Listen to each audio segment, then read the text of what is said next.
जातं की राजकारण हा बदमाशांचा खेळ आहे. राजकारणात पैसाही महत्वाचा असतो का? तर ज्या मालेगाव महानगरपालिकेचा बजेट हा 1080 कोटी आहे, तर त्याची मर्यादा आम्ही ओलांडलेली आहे. राजकारणात आलेलो आहे आणि आम्हाला माहिती आहे आमचे हक्क अधिकार अबाधित ठेवण्यासाठी आम्हाला राजकारणात यावं लागेल. आम्हाला सत्ता हस्तगत करावी लागणार आहे आणि आम्हाला लोकांचे प्रश्न, लोकांची समस्या मार्गी लावावी लागणार.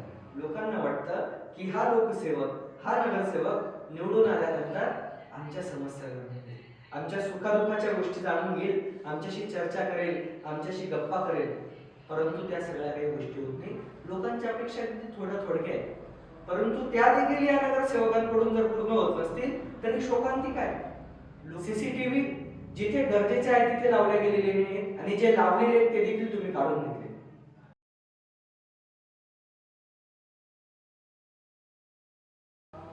जय महाराष्ट्र मालेगावकरांनो, स्वागत आहे तुमचं आपला प्रभाग आपलं विजन या कार्यक्रमामध्ये, जिथं प्रश्न टोकतात पण उद्देश एकच, प्रभागाचा सर्वांगीण विकास. मित्रांनो, असं म्हटलं जातं की युवक म्हणजे नेमकं काय? तर एखादी दगड उचलावा आणि आकाशाच्या दिशेने भिरकावावा आणि आकाशालाही भगदाड पडावं असं ज्याचं नेतृत्व आहे, ज्याचं कर्तृत्व आहे, तो म्हणजे तरुण. नमस्कार, मी सिद्धांत बोराळे आणि आपण बघत आहात आपला प्रभाग आपलं विचार. आणि आज मालेगाव महानगरपालिकेच्या सार्वत्रिक पंचवार्षिक निवडणूक जी रणधुमाळी सुरू आहे, आज त्याच रणधुमाळीचा हिस्सा असणारे प्रभाग क्रमांक 9 चे अपक्ष उमेदवार, ज्यांचं नाव सामाजिक शैक्षणिक क्षेत्रामध्ये नेहमी अग्रेसर असतं, सामाजिक कार्य करत असताना करोनाची महामारीपासून असो तर शालेय मुलांच्या साहित्य वाटपापर्यंत ज्यांचा प्रवास आहे, ज्यांचं नाव सामाजिक क्षेत्रामध्ये अग्रेसरानं घेतलं जातं, असे प्रभाग 9 चे अपक्ष उमेदवार माननीय रोहित दादा देली हे आज आपल्या कार्यक्रमामध्ये आलेले आहेत. प्रथमतः जय महाराष्ट्र दादा. जय महाराष्ट्र. प्रथमतः तुम्ही मालेगाव तालुक्यातील जनतेला आणि तुमच्या प्रभाग क्रमांक 9 च्या सर्व नागरिकांना तुम्ही तुमचा एक थोडक्यात परिचय करून द्या आणि तुमचा या प्रभागाशी नेमका काय सामाजिक आणि भावनिक संबंध येतो तेही थोडक्यात सांगा. ठीक आहे, नमस्कार, धन्यवाद. माझं नाव रोहित सदाशिव तेली. मी राहायला माळीनगर संगमेश्वर येथे आहे. माझं शिक्षण हे BA इन पॉलिटिकल सायन्स, त्यानंतर मास कम्युनिकेशन, तसंच मी LLB चा देखील विद्यार्थी आहे. NBT लॉ कॉलेज नाशिक येथे मी त्याचं शिक्षण घेतो आहे आणि माझं बालपण देखील ह्याच प्रभागामध्ये गेलेलं आहे. संगमेश्वर या प्रभागामध्ये मी वाढलेलो आहे, त्यामुळे तिथल्या समस्यांची मला जाणीव देखील आहे आणि तिथल्या सर्व लोकांशी माझी एक भावनिक आणि प्रेमाची साथ आहे, एक आमचं नातं आहे, एक बॉन्ड आहे आणि त्यामुळेच माझं घरच तिथे आहे आणि लोकांचा विश्वास देखील माझ्यावरती आहे. प्रेमाचे जिव्हाळ्याचे संबंध आहे, नातेसंबंध आहे, मित्रपरिवार आहे आणि सगळे आम्ही चांगल्या पद्धतीने सर्वजण राहतो तिथे. तर अनेक सामाजिक कामं मी या ठिकाणी केलेले आहे. समाजकार्याची प्रेरणा देखील याच प्रभागातून मला मिळालेली आहे, याच वार्डातून मिळालेली आहे.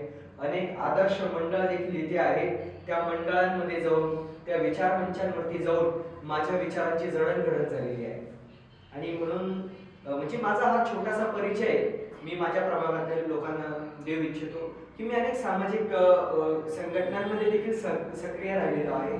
मी विशेषतः सर्वच जे बहुजन महापुरुष आहेत, छत्रपती शिवराय असो, महात्मा ज्योतिबा फुले असो, शाहूजी महाराज असो, सावित्रीबाई फुले असो, डॉक्टर बाबासाहेब आंबेडकर असो किंवा मान्यवर कांशीरामजी असो, आणि सगळ्या संतांचा, या महापुरुषांचा माझ्या विचारांवरती पगडा आहे आणि माझा जो प्रभाग आहे ते या सर्व संत गुरु महापुरुषांच्या विचारांना मानणार आहे. म्हणून येथे सर्व जाती धर्माचे लोक सर्वजण राहतात, मानतात आणि तिथलं वातावरण मला अतिशय आवडतं. तर तुमचा सामाजिक सलोखा तर अतिशय उत्तम आहे. मग तरी तुम्ही समाजकारणातून राजकारणात येण्याचा निर्णय का घेतला? राजकारणात येण्याचा निर्णय असा आहे की बाबासाहेब म्हणतात की राजकीय सत्ता ही सर्व समस्यांची गुरुकिल्ली आहे आणि म्हणून मी जे काम आजपर्यंत करत आलेलो होतो, जे समाजकार्य मी करत आलेलो होतो, तर मला कुठेतरी वाटलं की यार हे काम अत्यंत प्रभावीपणे जर मी करू शकेल तर ते फक्त राजकारणामुळे करू शकेल. आणि म्हणून मला वाटतं की राजकारणात तरुणांनी आलं पाहिजे, उच्च शिक्षित लोकांनी आलं पाहिजे. आणि मला असं वाटलं की माझ्या शिक्षणाचा फायदा माझ्या समाजाच्या लोकांना झाला पाहिजे, माझ्या प्रभागाच्या लोकांना झाला पाहिजे. आणि हा जो प्रशासनाचा आणि लोकांचा जो दुवा बांधण्याचं काम आहे ते मी केलं पाहिजे असं मला वाटतं. कारण राजकारणात मी काही पोट भरायला आलेलो नाही. कारण मी एका प्रतिष्ठित कोऑपरेटिव्ह सोसायटीमध्ये नोकरीला आहे. त्याच पद्धतीने मी प्रायव्हेट ट्युशन्स देखील घेतो आणि पोटा पाण्याचा प्रश्न मी व्यवस्थितपणे मार्गी लावलेला आहे. परंतु तरी देखील राजकारणात येण्याचा उद्देश हाच आहे की मला लोकांची खरोखर सेवा करायची आहे, प्रामाणिकपणे लोकांमध्ये जायचं आहे, प्रामाणिकपणे जनतेने मला जर स्वीकारलं. ऍक्च्युली हा नंतरचा पार्ट आहे, निकाल जो लागेल तो. पण तरी देखील या लोकांशी माझी नाळ आहे आणि मला वाटतं की हो, मी या पदाच्या लायक आहे. लोकांनी मला, खरं तर मी स्वतः उमेदवारी करीत नाहीये, लोकांनी मिटिंगा घेतल्या, माझ्या घरी आले की रोहित दादा तुम्ही ही उमेदवारी केली पाहिजे, तुम्ही आमचे नगरसेवक होऊ शकतात. मी त्या ठिकाणी सांगितलं की हा सगळा पैशांचा खेळ आहे. राजकारण म्हटलं की पैशांचा खेळ. परंतु त्यांनी मला सांगितलं की दादा सगळ्याच ठिकाणी पैसा लागत नाही, तर माणुसकी आणि माणूस देखील तितकाच महत्वाचा आहे. म्हणून तुम्ही उमेदवारी करा, आम्ही तुमच्या पाठीशी आहोत आणि आपण प्रामाणिकपणे लोकांसमोर जाऊ, आपले मुद्दे मांडू आणि मुद्द्यांच्या राजकारणातून आपण लोकांचा आवाज बुलंद करू. आणि मालेगाव महानगरपालिकेच्या महासभेमध्ये रोहित तेली नावाचा आवाज आमच्या माध्यमातून गेला पाहिजे एवढं आम्हाला वाटतं. म्हणून मी नगरसेवक पदासाठी उमेदवारी करतो. आता तुम्ही बोलले की प्रामाणिकपणे. आता ह्या जी निवडणूक प्रक्रिया आहे, ह्या निवडणूक प्रक्रियेमध्ये खरंच प्रामाणिक उमेदवारांसाठी जागा उरली आहे का? आणि त्याचबरोबरीने माझा त्याला लागून एक प्रश्न आहे की राजकारणात पैसाही महत्वाचा असतो का? नाही, राजकारणात पैसा महत्वाचा नाही. तो महत्वाचा फक्त यासाठी आहे की आपला प्रचार झाला पाहिजे. कारण तुम्हाला पत्रक छापण्यासाठी पैसे लागणार आहे, रिक्षा मार्केटिंगसाठी पैसे लागणार आहे, सोशल मीडिया मार्केटिंगसाठी पैसा लागणार आहे, रिक्षाची परवानगी घेण्यासाठी तुम्हाला पैसा लागणार आहे. इथपुरता पैसा मर्यादित असणं ठीक आहे.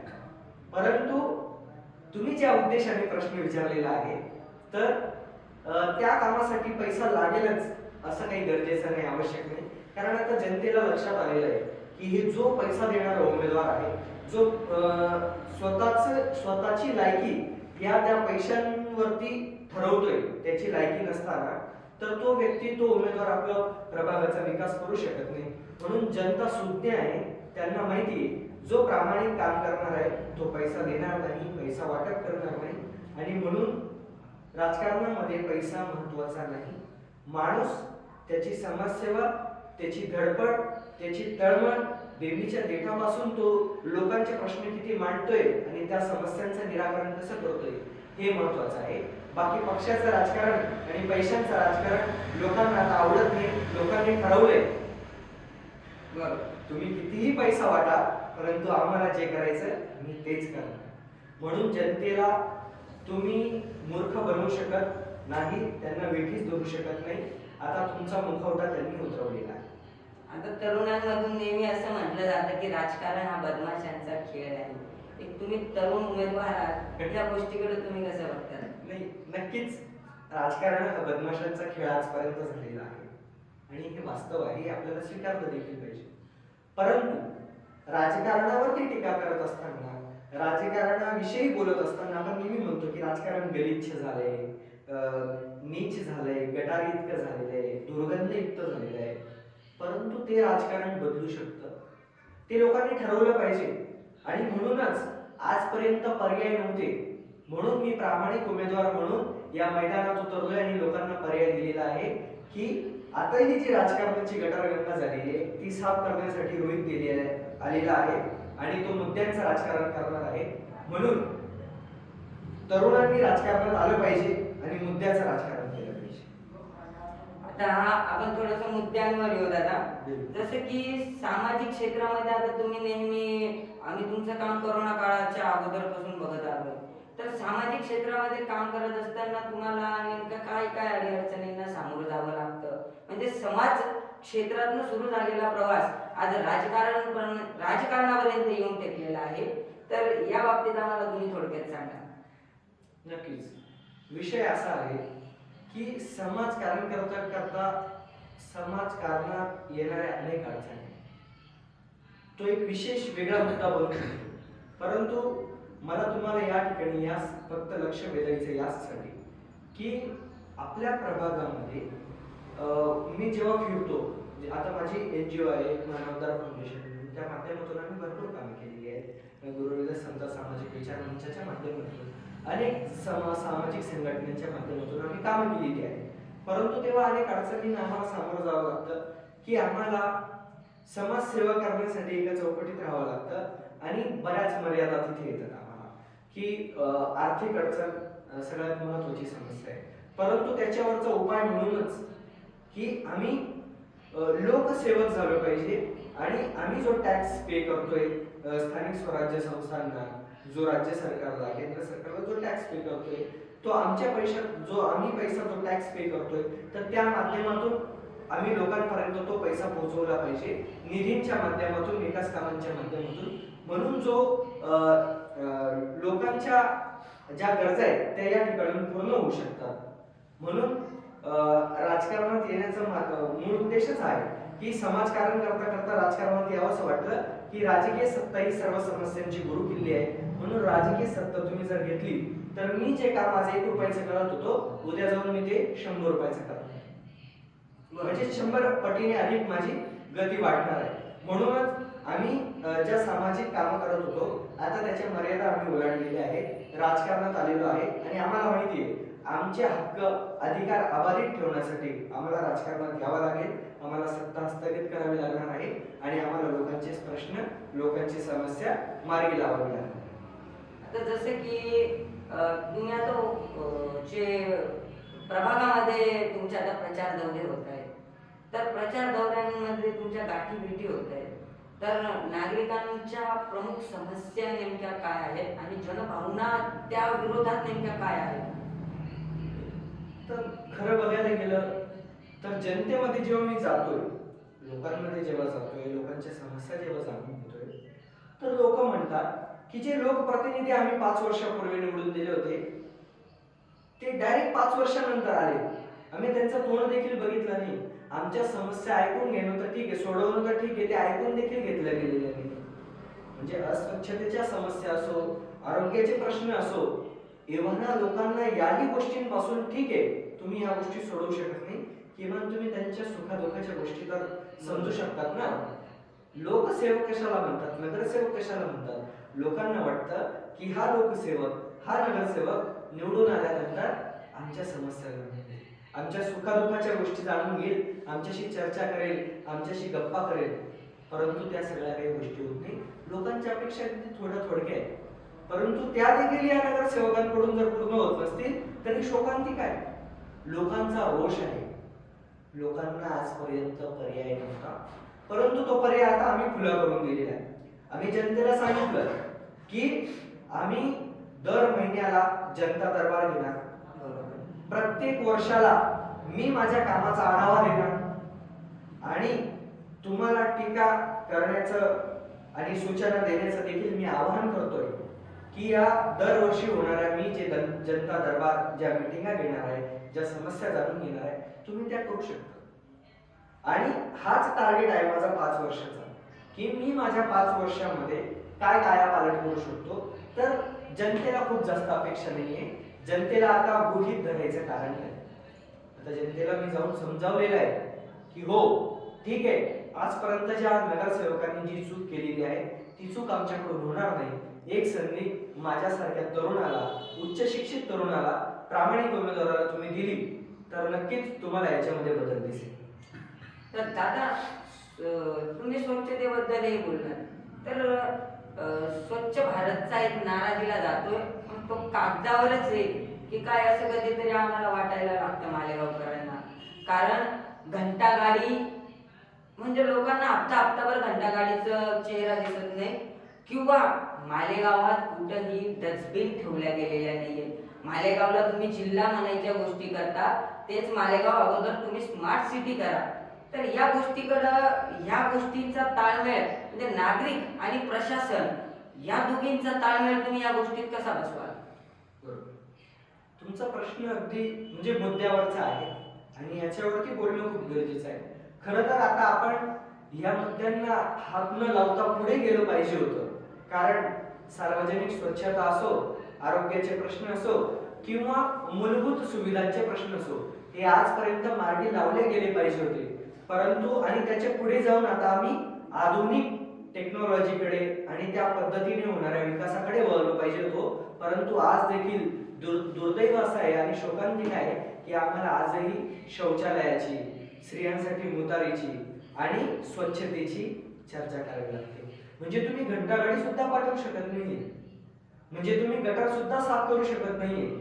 ज्या सार्वजनिक शौचालय आहे, कैलासनगर, श्रामनगर मध्ये मी गेलेलो आणि संगमेश्वर माझा जो परिसर आहे तिथे देखील गेलो होतो. तर सार्वजनिक संडास मध्ये आपण पाय सुद्धा ठेवू शकत नाही, इतकी घाण आणि गलिच्छ अवस्था आहे. मग या लोकांनी काय केलं आजपर्यंत? यांना तिथले दरवाजे देखील कमी पुरत नाही आणि ते देखील त्यांना तिथलं देखील खायचंय. शौचालयातला देखील तुम्हाला खायचंय का? इथल्या नगरसेवकांना मला विचारायचंय, आजपर्यंतच्या नगरसेवकांना आणि सत्ताधाऱ्यांना मला सवाल आहे, तुम्ही या मूलभूत सुविधा देखील पुरवू शकले नाही. हा जनतेचा रोष आहे, जनतेचा प्रश्न आहे. मग आज आम्ही शौचालयाचे प्रश्न सोडवायचे, मग आम्ही स्मार्ट सिटी कधी बनवणार? माझा जो प्रभाग आहे तो आग्रा रोडा लगत आहे, एकात्मता चौक पर्यंत. तर हा परिसर शहराचं मध्यवर्ती ठिकाण आहे. बरोबर. परंतु या मध्यवर्ती रस्त्यावरती आम्ही जेव्हा गाड्या घेऊन चालत असताना अतिशय धुळीचं साम्राज्य आहे. तुम्ही बघत असाल की नाका तोंडात धूळ जाते, इतकं प्रदूषण आहे, झाडं व्यवस्थित लावले गेलेली नाहीये, सीसीटीव्ही जिथे गरजेचे आहे तिथे लावले गेलेले नाहीये आणि जे लावलेले आहेत ते देखील तुम्ही काढून घेतले. मग नेमकं तुम्हाला करायचं काय? तुम्ही कोणता कायापालट केला, कोणता विकास केलेला आहे? आणि म्हणून सीसीटीव्ही असो, रस्त्यावरची धूळ असो आणि आता पार्किंगची व्यवस्था, तुम्हाला माहिती आहे की आमचं मालेगाव शहर एक अतिशय भौगोलिक दृष्ट्या छोटा आहे, लहान आहे आणि माझा प्रभाग हा बाजारपेठेचा प्रभाग आहे आणि त्या प्रभागामध्ये पार्किंगची सुविधा देखील नाही आणि त्याच्यामुळे प्रचंड ट्रॅफिकची समस्या. या ट्रॅफिकच्या समस्येमुळे काय होतंय, अनेक लोक गाड्या खाली येऊन त्यांचा जीव जातोय. म्हणजे सामान्य नागरिकांच्या जीवाची तुम्हाला काळजी नाहीये का? त्यांच्या जीवाची काही किंमत नाहीये का? महानगरपालिका करतंय काय? आम्ही टॅक्स पेअर आहोत ना, मग आमच्या आरोग्याचे प्रश्न विसरून द्यायचे का आम्ही? म्हणून अतिशय सामान्य आणि किरकोळ प्रश्न आहे. हे लोक एकच करतात, एक रोड बनवला की तो उकरून काढायचा, परत दुसऱ्या वर्षी तोच टाकायचा, परत तो उकरून काढायचा, तो खाऊन घ्यायचा, परत दुसरा रोड टाकायचा. आता तुम्ही जसे बोलले की रोडाच्या बाबतीत बोलले की इथं धुळीचं साम्राज्य आहे आणि एक रोडांचं. आता त्या बाबतीत आता मालेगाव शहरामध्ये गेल्या 10 वर्षापासून विकास ढोकला होता. अचानक कुठेतरी विकास जागा झाला आणि झपाट्यानं मालेगाव शहरामध्ये विकास कामं व्हायला लागली. आम्हा मालेगावकरांना खूप आनंद झाला की मालेगावात विकास होतोय, मालेगावात विकास होतोय. मालेगावाचा विकास पूर्ण झाला आणि केंद्र सरकारची जी भूमिगत गटार योजना आहे ती भूमिगत गटार योजना मंजूर झाली आणि आता कोट्यवधी रुपयांचे जे रस्ते बांधलेले मालेगाव महानगरपालिकेने नगर विकास खात्यामार्फत जे कोट्यवधी रुपयांचे रस्ते बांधलेले आहेत, आता भूमिगत गटारींच्या नावानं ते रस्ते खोदले जात आहेत आणि त्यानंतर रस्ते खोदून त्याचा जो मुरुम आहे तो मुरुम बाहेर पाठवला जातोय. त्याचसोबत थोडंसं डांबर लावून पाणी शिंपडलं जात आहे डांबराचं आणि तो त्याला डागडुजीच्या नावानं ठिगळं लावलं जात आहे. तर ज्या मालेगाव महानगरपालिकेचा बजेट हा 1080 कोटी आहे, तर त्या मालेगाव महानगरपालिकेमध्ये असे भ्रष्ट दर्जाची जर कामं होत असतील तर या विरोधात तुमची नेमकी काय भूमिका असेल? बघा, सगळे नगरसेवक सत्ताधारी असो विरोधातले असो हे कमिशन खोर झालेले आहेत, हे टक्केवारी एजंट झालेले आहेत. हे रस्त्यांच्या नावाने, भूमिगत गटारींच्या नावाने पैसा लाटण्याचं यांचं काम नाही. अनेक योजना येतात आणि एक गिळंकृत करून जातात. आणि म्हणून हा जो पैसा आहे, जनतेचा पैसा, हा फुकटचा नाहीये, हा हरामाचा नाहीये, तो तुमच्या खिशातला नाहीये, हा जनतेचा पैसा आहे. तुम्ही वाया घालवू शकत नाही. तुम्हाला अधिकार नाही. तुम्ही जनतेला विश्वासात घेऊन हे काम करतायत का? करतायत का? जनतेला विचारली जात नाही हो. हे काम विचारली जात नाही जनतेला. जनतेची मीटिंग घेऊन त्यांना विश्वासात घेऊन की बाबा असं असं काम आलेलं आहे, आपल्याला असं असं करायचंय. तुमचं नियोजन शून्य कारभार आहे. 2 महिन्यापूर्वी रोड टाकला आहे, तो मजबूत बनवलेला आहे, सिमेंट कॉन्क्रिटीकरण त्याचं झालेलं आहे. आणि परत ते 2 महिन्यांनी ते रस्ते खोदायचे आणि तिथे त्या छोट्या छोट्या पाईपलाईन टाकायच्या गटारींसाठी, परत त्या ब्लॉक व्हायच्या, परत तो रोड खंदायचा. म्हणजे काय चेष्टा लावली आहे का तुम्ही? मालेगावातला जो सामान्य नागरिक, जो टॅक्स पेअर आहे, त्याच्या पैशांची उधळण करण्याची तुमची इच्छा आहे का? आणि तुम्ही करतातच आहे ना ते.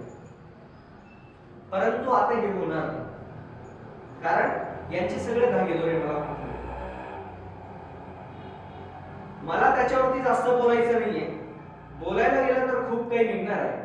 माझा उद्देश हाच आहे की या सगळ्या गोष्टी होणार आहे, होत राहणार आहे. भ्रष्टाचार तर आहेच हो, संबंध मालेगावकरांना माहिती आहे. सगळ्या प्रश्नांची जाणीव तुम्हाला, आम्हाला सगळ्यांना माहिती आहे. परंतु आता हे कुठेतरी बदललं पाहिजे आणि म्हणून ही उमेदवारी. आता तुम्ही बोलले की हा बदल घडायला पाहिजे. आता हे जे तुमचे प्रभाग 9चे नागरिक आहे, आता ह्या प्रभाग 9च्या नागरिकांच्या ज्या प्रमुख समस्या आहेत, नेमक्या कोणत्या कोणत्या प्रमुख समस्या आहेत की जनता तुमच्यावर रोष व्यक्त करते?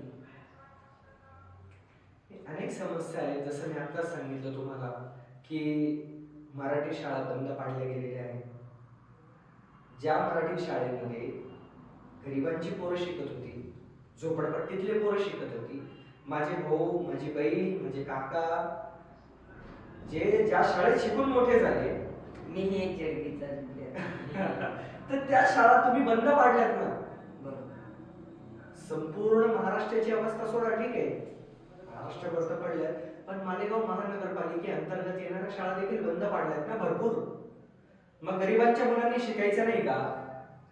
माझ्या वचननाम्यामध्ये मी पहिला मुद्दा शाळेचा घेतलाय.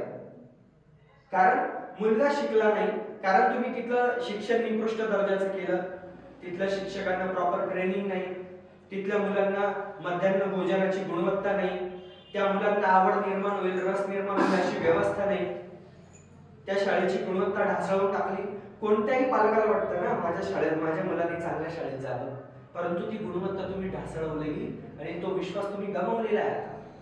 आणि म्हणून या ज्या बंद पडलेल्या शाळा आहेत तर त्या पुन्हा सुरू करायच्या आहेत. कारण जे बिचारा शाळा बाह्य विद्यार्थी आहेत तर ते आता व्यसनाच्या आहारी गेलेले आहेत. हे व्यसनाच्या आहारी गेले. आमच्या प्रभागामध्ये कुत्तागोली सारखे प्रकार चालले. कुत्तागोली खाताय, प्रशासन करतं काय? जे लोकप्रतिनिधी आम्ही निवडून दिले ते करता काय? म्हणजे आमच्या मुलांना, आमच्या तरुणांना तुम्हाला दिशोधडीला लावायचंय का? त्यांना शिक्षणातून बाहेर काढून टाकलं, शाळा बाह्य त्यांना करून टाकलं, त्यांना रोजगार नाही, रोजगार नसल्यामुळे, शिक्षण नसल्यामुळे ते आता व्यसनाच्या आहारी गेले आणि आमच्या प्रभागात आता हाफ मर्डर आणि मर्डर आणि टोळ्या फिरायला लागले. ही भीती निर्माण झालेली आहे. महिलांच्या सुरक्षिततेचा देखील तो प्रश्न निर्माण झालेला आहे. म्हणून ही आता प्रशासनाची आणि लोकप्रतिनिधींची जबाबदारी आहे. अनेक प्रकारे जशी एक समस्या झाली शाळा. अहो, आमच्या ज्या अंगणवाड्या आहेत, पत्र्याच्या अंगणवाड्या आहेत, त्या पोरांना काहीतरी रस निर्माण होईल, लहान मुलांना त्यांना काहीतरी मनोरंजक वाटेल, त्यांना अंगणवाडीत यावंसं वाटेल अशी व्यवस्था नाही केली आहे तुम्ही. परंतु मी सांगितलंय माझ्या वचननाम्यामध्ये की मी जर निवडून आलो तर माझ्या प्रभागातल्या अंगणवाड्या या डिजिटल असतील आणि मुलांना आवड निर्माण होईल, रस निर्माण होईल अशा पद्धतीच्या असतील. अहो, अंगणवाडीमध्ये दिला जाणारा जो पोषण आहार आहे त्याची गुणवत्ता काय? शाळांमध्ये दिला जाणारा पोषण आहार त्याची गुणवत्ता काय? मी माझ्या डोळ्याने बघितलं. लोकांनी देखील मला दाखवलं, दादा बघा हे काय. बरं, महिला बाल कल्याण विकास, माझी पत्नी जेव्हा बरोबर होती तर त्यावेळेला बाळंतीण झाल्यानंतर तिला महिला बाल कल्याण विकास विभागाचा तिला पोषण आहार भेटणार होता. परंतु ती जेव्हा गेली की मला पोषण आहार मिळणार आहे, की तो आम्हाला मिळतो, तो शिधा मिळतो, तो आम्हाला दिला गेला पाहिजे. परंतु तिथल्या सेविकेने सांगितलं की तो अतिशय निकृष्ट दर्जाचा आहे, आम्ही तुम्हाला देऊ शकत नाही, आम्हाला लाज वाटते, आम्ही तक्रार केली आहे. मी त्यांना सांगितलं की आम्ही तक्रार करतो, म्हणजे ज्या बाळंतीण झालेल्या स्त्रिया आहेत त्यांच्याही पोषण आहाराची काळजी नाही तुम्हाला, आमच्या बालकांची पोषणाची देखील काळजी नाहीये, आमच्या मुलांच्या शाळेची देखील काळजी नाहीये, आमच्या मुलांच्या नोकरीची आणि तिथल्या तरुणांना त्या व्यसनातून बाहेर काढण्यासाठी देखील त्याची काळजी नाहीये. मग लोकप्रतिनिधी कशाचे तुम्ही? आरोग्याचे अनेक प्रश्न आहेत ना आमच्याकडे, समस्या अनेक आहे. मी धुळीची समस्या सांगितली तुम्हाला, आमच्या महिला सुरक्षित नाहीये, तिथे सीसीटीव्ही लावलेली नाहीये, अभ्यास करण्यासाठी चांगली जागा नाहीये, लहान मुलांना खेळायला गार्डन नाहीये. अजून किती समस्या सांगायच्या? तुम्ही शौचालयामध्येच परेशान आहे, अजून शौचालय पण चांगले झालेले नाही. समस्या माझ्याकडे खूप आहे, परंतु किमान या बेसिक गरजा आहेत त्या पूर्ण करा तुम्ही. आता जसं की तुम्ही बोलले की हे सगळं निकृष्ट दर्जाचं देतात. आता माग एक धडाका लावला होता, आरोग्याचा शिधा, आनंदाचा शिधा. आनंदाच्या शिधाच्या नावाने प्रत्येक नगरसेवकानं घरोघरी जाऊन आनंदाचा शिधा वाटप केला.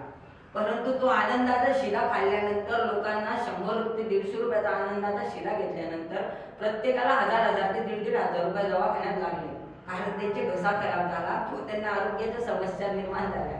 तर मग सरकार या गोष्टींवर जर एवढा पैसा खर्च करतं तर या गोष्टींचा दर्जा का ढासळतो? कसं आहे, चांगलं काम करण्यासाठी चांगली नीतिमत्ता असावी, ही लोकप्रतिनिधींची नैतिक जबाबदारी आहे. सगळी व्यवस्था तुम्हाला माहिती आहे, तिचे धागेदोरे तुम्हाला माहिती आहे, जनतेला देखील माहिती आहे. आणि म्हणून आता हा खरा चेहरा आपल्याला ओळखायचा आहे.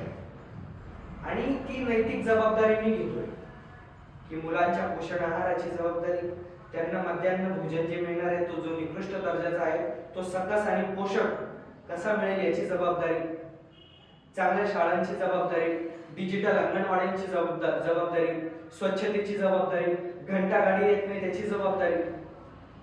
अहो आम्ही पाणीपट्टी भरतो ना, तुम्ही 3 दिवसाआड पाणी देताय आम्हाला, त्या पाण्याची जबाबदारी, त्याला फोर्स येत नाही त्याची जबाबदारी, सगळी जबाबदारी मी घेणार आहे. या सारख्या संपूर्ण जबाबदारी तुम्ही घ्यायला तयार आहे आणि तुम्ही संपूर्ण प्रभागातील नागरिकांना 100 रुपयाच्या स्टॅम्पवर ऍफिडेव्हिट करून वचननामा करून दिलाय.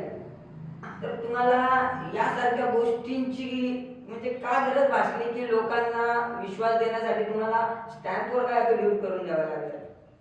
कसं आहे, हल्लीच्या लोकप्रतिनिधींवरती आणि राजकारण्यांवरती जनतेचा आता भरोसा राहिलेला आहे.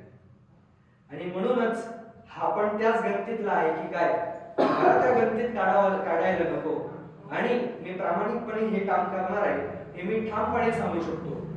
मला नाही वाटत की संबंध मालेगाव मध्ये कोणी माझ्यासारखं केलं असेल की जो ठामपणे डंकी की चोट पर सांगू शकतो की हो मी तुम्हाला स्टॅम्प पेपर वरती लिहून देऊ शकतो, मी हे करणार आहे. कारण निवडून दिल्यानंतर तुम्ही माझी घरच्यांनी करू शकता, मला तुम्ही भेटीच करू शकता. कारण मला माझ्या स्वतःवरती, माझ्या स्वतःच्या शिक्षणावरती, लोकांच्यावरती विश्वास आहे, मी हे करू शकतो. आणि म्हणून मी स्टॅम्प पेपरवरती लिहून दिलंय ना. इतर कोणीही उमेदवार एवढी डेअरिंग करणार नाही, एवढं धाडस करणार नाही. हे धाडसाचं काम एक प्रामाणिक व्यक्तीच करू शकतो, एक उच्च शिक्षित व्यक्तीच करू शकतो, ज्याला जनतेने उभं केलेलं आहे. म्हणून हा माझा जो वचननामा आहे, हा वचननामा मी तुमच्या प्रेक्षकांना देखील दाखवू इच्छितो की हा बॉन्ड पेपरवरती, आणि यातला शब्द हा मी पूर्ण करणार आहे. कारण मला निवडून दिल्यानंतर हा बॉन्ड पेपर त्यांनी सांभाळून ठेवायचा आहे. आणि सांभाळून ठेवल्यानंतर त्यांना लक्षात येईल की रोहित तेली हा प्रामाणिक व्यक्ती आहे, त्याला निवडून दिला पाहिजे. ही जनतेची लढाई आहे, मी जनतेवरती सोडलेली आहे. तुम्ही एक मुद्दा असा मांडला होता की मालेगावची व्यसनाधीनता आणि त्यात महिला सुरक्षतेचा प्रश्न ऐरणीवर. तर या दोघी गोष्टींसाठी तुम्ही काय काम करणार की महिलांची सुरक्षितता झाली पाहिजे आणि तरुणही व्यसनाधीनतेकडून थोडा बाजूला झाला पाहिजे. सुशिक्षित तरुणांच्या हाताला काम मिळालं पाहिजे आणि सुशिक्षित महिला ज्या आहेत त्यांनाही काहीतरी प्रभाव उद्योग निर्माण झाले पाहिजे. या संपूर्ण गोष्टींसाठी तुम्ही काय पाठपुरावा करता? नक्कीच. जसा माझा पहिला मुद्दा होता की शाळा पाहिजे विद्यार्थ्यांनी अगोदर शाळेत त्यांना घाललं, उरलेले जे तरुण आहेत त्यांना स्टार्टअपसाठी संधी देणे. त्याच्यानंतर समाज कल्याण विभागाच्या, महिलांसाठी महिला व बाल कल्याण विभागाच्या, अल्पसंख्याक समाजासाठी अल्पसंख्याक विभागाच्या, तेही सगळे विभाग काम करतात. त्या भरपूर योजना आहेत. दलित वस्ती सुधार योजना आहेत, है ना, महिला व बाल कल्याण विकासाच्या अनेक योजना आहेत. त्या योजना मी त्यांच्यापर्यंत घेऊन येईल. मालेगाव महानगरपालिकेअंतर्गत महिला बचत गट स्थापन होतो, त्यांना उद्योगांना प्रोत्साहन मिळतो, परंतु आमच्याकडे एकही उद्योग अजून सुरू झालेला नाही. तो उद्योग मी सुरू करून देऊ शकतो. आणि या लोकांना, जे लोक बिचारे गरीब आहे, अडाणी आहे, निरक्षर आहे, जो कष्टकरी समाज आहे, जो मजूर समाज आहे, जो वंचित आहे, जो शोषित आहे, त्यांना सगळ्यांना एक लाईन देण्याचं, एक त्यांचं सेटअप करण्याचं काम मी माझ्यासारख्या अनेक लोकांनी केलेलं आहे. माझी टीम अतिशय प्रामाणिकपणे काम करते आणि हे महिला बचत गट सुरू करणं, स्वयंरोजगार उद्योग सुरू करणं, अल्पसंख्याकांना त्यांच्या निधी त्या उपलब्ध करून देणं, दलित वस्ती आदिवासी वस्ती सुधार योजनेअंतर्गत त्यांना घरकुल मंजूर करून देणं, त्यांचे रस्त्यांचा विकास करणं, या अनेक गोष्टी आहेत. आणि हे काम एक शिक्षित उमेदवारच करू शकतो, ज्याला याची माहिती आहे, ज्याला याची जाणीव आहे. जेव्हा मी प्रचार करत होतो त्या प्रचाराच्या दरम्यान मी जेव्हा कैलासनगर, एकता नगर, आंबेडकर नगर, त्याच्यानंतर पाटकिनारा या भागात जेव्हा फिरलो, अनेक भाग आहेत जे झोपडपट्टी टाईप वाटतात. आमच्याकडे अतिशय छोटी छोटी घरे, पत्र्याची घरे आहेत, त्यांचा विकास झालेला नाही.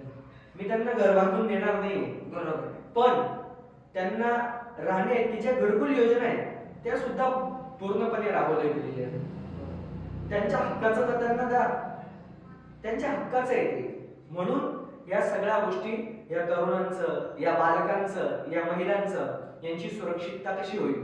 प्रत्येक गल्लीमध्ये जिथं जिथं सेन्सिटिव्ह एरिया आहे त्या ठिकाणी आम्ही सीसीटीव्ही लावणार.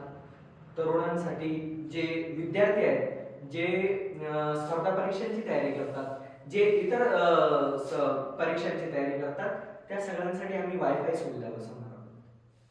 माझा वार्ड हा पूर्ण मालेगावात एक नंबरचा प्रभाग, एक नंबरचा वार्ड कसा होईल, सर्वात सुरक्षित, सर्वात विकसित वार्ड कसा होईल याच्यावरती माझा भर असेल. आणि मी नुसतं बोलून दाखवणार नाही, तर करून दाखवेल, कारण मी बॉन्ड पेपरवर लिहून दिलेले. आता जसे की तुम्ही बॉन्ड पेपरवर लिहून दिलेले बोलले, आता जर तुम्हाला या महापालिकेच्या निवडणुकीमध्ये जे प्रभाग 9, तुम्ही आता ज्या प्रभाग 9 मधून उमेदवारी करत आहात, संपूर्ण मालेगावचं लक्ष आज प्रभाग 9 वर आहे, संपूर्ण मालेगावचं. तर ह्या जे उमेदवार आहेत तुमच्या समोर, तर याकडं म्हणजे यांच्याकडं, यांच्या कामाबद्दल आणि तुमच्या कामाबद्दल काय वाटतं तुम्हाला, की नगरसेवक नेमका कसा असला पाहिजे? हे बघा, मला कोणावरतीही टीका करायची नाही, माझ्या प्रतिस्पर्ध्यांवरतीही टीका करायची नाही. फक्त मी जनतेला हेच सांगणार आहे की या उमेदवारांपैकी रोहित तेली कसा चांगला आहे, तो काय करू शकतो. कारण मी तुम्हाला आता सांगितलं, अनेक मुद्दे मी तुम्हाला सांगितले. बोलता बोलता मी तुम्हाला धुळीचा मुद्दा सांगितला, शौचालयाचा मुद्दा सांगितला, मराठी शाळांचा मुद्दा सांगितला, अंगणवाड्यांचा मुद्दा सांगितला, तिथला मिळणाऱ्या मध्यान्ह भोजनाचा मुद्दा सांगितला, आरोग्याचे प्रश्न आहेत, स्टार्टअपचे प्रश्न आहे, महिला उद्योजक आणि महिला बचत गटाचे प्रश्न आहेत, गुत्तागोलीचे व्यसनाधीनतेचे प्रश्न आहेत. ते हे सगळे प्रश्न सोडवण्यासाठी जो कटिबद्ध असेल, ज्याला सर्व समस्यांचं, सगळ्या वार्डांचं, सगळ्या गल्ल्यांचं ज्याचं निरीक्षण आहे, सगळ्या प्रश्नांचं ज्याचं निरीक्षण आहे, ज्याचा अभ्यास आहे, आणि जो हे प्रश्न मार्गी लावू शकतो, सोडवू शकतो, महासभेत मांडू शकतो आणि ते सगळे कामं त्याच्या प्रभागात करू शकतो, तर अशा प्रामाणिक उमेदवाराला जनतेने निवडून दिला पाहिजे. आणि तो प्रामाणिक उमेदवार मी आहे, हे मी जनतेसमोर ठामपणे सांगू शकतो. इतर उमेदवार सांगतील की नाही मला माहित नाही. आता जर तुम्हाला या निवडणुकीमध्ये विजय गुलाल लागला आणि जर तुम्ही महापालिकेच्या सभागृहामध्ये गेले, तर तुमच्या 100 दिवसाचं विजन काय असेल? माझी सर्वात अगोदरची जी प्राथमिकता आहे तर ती स्वच्छतेची असणार आहे.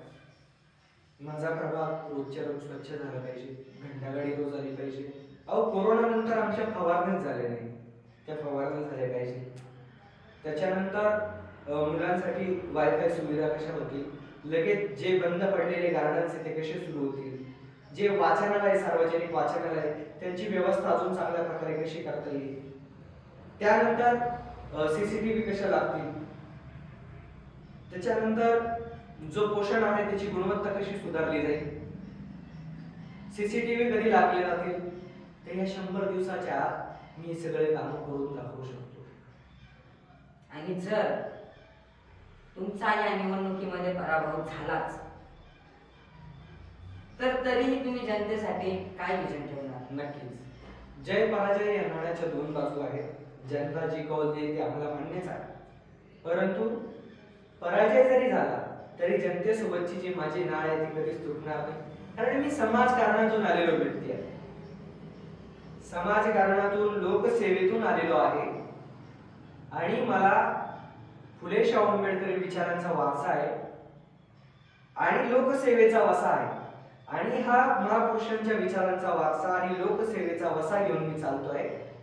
तर मला जरी जनतेने निवडून नाही दिलं तरी देखील मी अनेक प्रश्न माझ्या चौकटीत राहून, माझ्या अखत्यारीत राहून, माझ्या अधिकारात जेवढे जेवढे काम आहेत, मी जेवढे जेवढे करू इच्छितो, जेवढे करू शकतो तेवढं नक्कीच करण्याचा प्रयत्न करेल. आणि मला पण विश्वास आहे की जनता माझ्यावरती विश्वास टाकेल आणि एक संधी तरी मला देईल. आणि तुम्ही बोलले की जनता विश्वास ठेवेल, आणि जर तुमच्यावर जनतेने विश्वास ठेवला तर जनतेने विश्वास ठेवण्यासाठी तुम्ही पुरोगामी विचारधारा आणि प्रतिगामी विचारधारा या दोघांचं सोबत घेऊन कशी चालणार तुम्ही? कसं आहे, स्थानिक लेवलला स्थानिक निवडणुकीमध्ये विचारधारा ही गौण असते. आम्ही जरी पुरोगामी विचारांचे फुले शाहू आंबेडकर, छत्रपती शिवाजी महाराज यांच्या विचारांचे मावळे जरी असलो, पण आम्हाला सर्व समाजाचा सर्वांगीण विकास कसा करता येईल याच्यावरती, कारण माझ्या प्रभागामध्ये 18 पगड जाती, 12 बलुतेदार सगळे राहतात.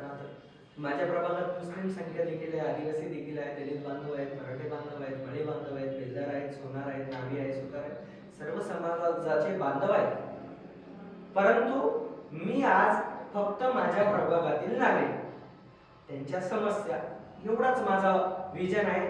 आमचं क्लिअर आहे की जनता आहे, जनतेचे आपण सेवक आहोत, आपण लोकसेवक आहोत, जनसेवक आहोत, नगरसेवक आहोत. ही भावना माझ्या मनामध्ये वृद्धिंगत करून आम्ही विचार तर आहेच, महापुरुषांचा विचार आमच्या मागे आहेच, परंतु आम्ही कोणासोबतही भेदभाव करणार नाही, कारण आम्ही संविधानाला मानणारे लोक आहोत. राईट टू इक्वॅलिटी, आम्ही इक्वॅलिटीला, समानतेला मानणारे लोक आहोत. म्हणून विचारधारा प्रतिगामी असो पुरोगामी असो तो मुद्दा घेऊन ठरतोय. ह्या पंचवार्षिक निवडणुकीत तुम्हाला जनतेनं काय निवडून द्यावं?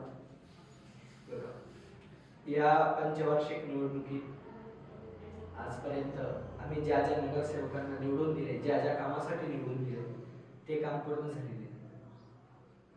आम्ही त्यांना परत परत परत परत कितीदा संधी द्यायची. मग नवीन लोकांनी राजकारणात यायचं नाही का, गरीब लोकांनी राजकारणात यायचं नाही का, उच्च शिक्षित लोकांनी राजकारणात यायचं नाही का, हा पायंडा तुम्ही पाडून ठेवला आहे. हे बदलण्यासाठी आम्ही कटिबद्ध आहोत की जनतेने आम्हाला का निवडून दिलं पाहिजे, आणि आम्ही अजेंडा घेऊन जातोय. माझा जो अजेंडा आहे तो कदाचितच कोणाचा असेल, मी अजेंडा घेऊन चालणारा व्यक्ती आहे आणि मी खूप आशावादी पण आहे.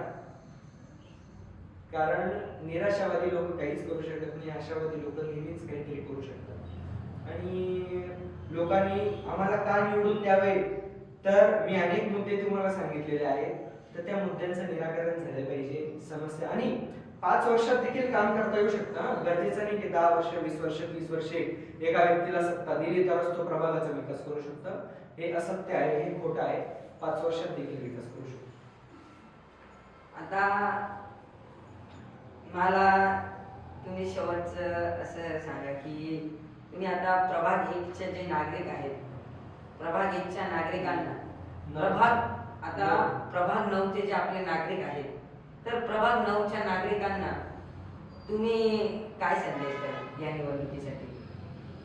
कसं आहे, मी मगाशीच सांगितल्याप्रमाणे मी ही निवडणूक पोट भरण्यासाठी नाही, नगरसेवक होण्यासाठी नाही, तर नगरसेवक होण्यासाठी करतोय. माझ्या पोटापाण्याचा प्रश्न सोडवण्यासाठी मी माझ्या पोटापाण्याचा प्रश्न मार्गी लावलेला आहे. म्हणून मला जनतेची सेवा करायची, लोकशाहीची मूल्य मला प्रस्थापित करायची. समता, स्वतंत्रता, बंधुता, न्याय या तत्वांच्या आधारावरती जे संविधान आहे त्याची पुरेपूर अंमलबजावणी, जी महाराष्ट्र महानगरपालिका कायदा आहे आणि त्याची जी तत्व आहे, तर त्या सगळ्यांची अंमलबजावणी करण्यासाठी मी या ठिकाणी मैदानात आहे. आणि या भ्रष्ट व्यवस्थेविरोधात लढण्यासाठी मी एकटाच कटिबद्ध आहे. आणि म्हणून जनतेने मी सांगितलेल्या प्रश्नांवरती लक्ष केंद्रित केलं पाहिजे आणि तरुणाला, पहिल्यांदाच निवडणुकीच्या रंगणात उतरलेल्या तरुणाला, ज्याला लोकसेवेचा वारसा आहे अशा तरुणाला, ज्याला लोकांची समस्या माहिती आहे आणि जो लोकांच्या समस्येचं निराकरण करू शकतो अशा तरुणाला, जो उच्च शिक्षित आहे अशा तरुणाला आपण निवडून दिलं पाहिजे. एवढी अपेक्षा या ठिकाणी मी माझ्या नागरिकांना करतो, माझ्या प्रभागातील नागरिकांना. तुमच्या वतीनं पुन्हा एकदा सांगतो की एक कळकळीची विनंती आहे की रोहित तेली हा तुमच्या दारात आलेला आहे. तो तुमचे पाय पडणार नाही 15 दिवस, कारण ही जनता, हे जे उमेदवार आहेत हे मुखवटा घालून येतात. 15 दिवस तुमचे पाय पडतील आणि 5 वर्ष निवडून आल्यानंतर 5 वर्ष तुम्हाला पाय पडायला लागतील. मी त्यातला नाही. मी तुम्हाला तुमचे पायही पडणार नाही, तुम्हाला पायही पडू देणार नाही. परंतु एक कळकळीची विनंती आहे तुम्हाला, माझ्या जनतेला, माझ्या प्रभागातील जागृत मतदारांना माझी कळकळीची विनंती आहे की या पाय धरणाऱ्यांपासून आपण सावध राहायला पाहिजे आणि आपल्याला कोणाची पाय धरायची पाळी येणार नाही याची देखील आपण दक्षता घेतली पाहिजे. आणि ही दक्षता आपण जर घेतली तर नक्कीच आपल्या प्रभागाचा सर्वांगीण विकास झाल्याशिवाय राहणार नाही. एवढी या ठिकाणी ग्वाही देतो आपल्या माध्यमातून, आपल्या चॅनलच्या माध्यमातून. सिद्धार्थ दादा, आम्ही खूप विचारपूर्वक हा निर्णय घेतला आहे की निवडणुकीच्या राजकारणात का उतरायचं. तर नाही, जनता आहे, जनता त्रासलेली आहे, जनता वैतागलेली आहे. जनतेला चांगला विकल्प हवा, चांगला पर्याय हवा आणि तो पर्याय आम्ही बघून आलेलो आहोत. तर आम्हाला प्रामाणिकपणे आम्ही निवडणूक लढवतोय, तर आम्हाला एक संधी दिली पाहिजे. जनता माझी ताकद, सेवा माझी शपथ, हे माझं ब्रीद वाक्य आहे. माझी निशाणी एअर कंडिशनर आहे हे लक्षात घेतलं पाहिजे. कारण मी अनुसूचित जाती SC राखीव प्रवर्गातून उमेदवारी करतोय, प्रभाग 9 मधून. तर माझी निशाणी एअर कंडिशनर आहे. मला आपण भरघोस मतांनी विजयी करणार एवढा या ठिकाणी आशावाद दर्शवतो. धन्यवाद. जनतेचा खरा जनसेवक आणि प्रभागाचा भावी नगरसेवक असे असणारे आपले रोहित दादा आज त्यांच्या निवडणूक प्रचारातनं एवढा व्यस्त शेड्यूल असताना त्यांचा लाख मोलाचा वेळ त्यांनी आपल्याला या कार्यक्रमामध्ये दिला.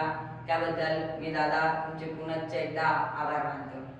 दादा, मला आता शेवटचं तुम्ही प्रभागातील नागरिकांना काय संदेश द्याल? जनता माझी ताकद, सेवा माझी शपथ हे ब्रीद वाक्य घेऊन मी मालेगाव महानगरपालिकेच्या नगरसेवक पदाच्या निवडणुकीसाठी रिंगणात उतरलेलो आहे. मी प्रभाग क्रमांक 9 SC राखीव प्रवर्गातून उमेदवारी करतोय. तर ही उमेदवारी करत असताना मी अ गटातून जे बॅलेट येणार आहे ती माझी निशाणी आहे त्याच्यावरची एअर कंडिशनर. तर 4 क्रमांकाचं बटन एअर कंडिशनर निशाणी समोरील बटन दाबून मला माझी जनता माझ्यावरती विश्वास टाकेल आणि मला प्रचंड मतांनी विजय करेल या ठिकाणी एवढा आशावाद व्यक्त करतो. आणि माझा हा जो जाहीरनामा आहे तो आपण सगळ्यांनी वाचावा. माझ्या प्रभागातील जनतेच्या हातात मी दिलेला आहे. तो माझा वचननामा आपण व्यवस्थितपणे काटेकोर पद्धतीने वाचावा आणि त्यातले मुद्दे लक्षात घेऊनच आपण मतदानाला जावं अशी या मी ठिकाणी विनंती करतो. धन्यवाद. जनतेनं उभा केलेला जनतेचा सेवक आणि प्रभागाचा खरा नगरसेवक ज्यांना प्रश्नांची जाण आहे आणि त्यांनी विविध मुद्द्यांना हात घालून अतिशय प्रखर मुद्दे मांडलेले आहेत असा प्रभाग 9चे उमेदवार असणारे माननीय रोहित दादा तेली यांना विजयासाठी आमच्याकडनं खूप साऱ्या शुभेच्छा. आणि दादांनी त्यांच्या एवढा मतदानाच्या व्यस्त शेड्यूलमधून आमच्या कार्यक्रमाला येऊन त्यांनी त्यांचं विजन मांडलं, त्याबद्दलही मी त्यांचं आभार मानतो. धन्यवाद. धन्यवाद दादा.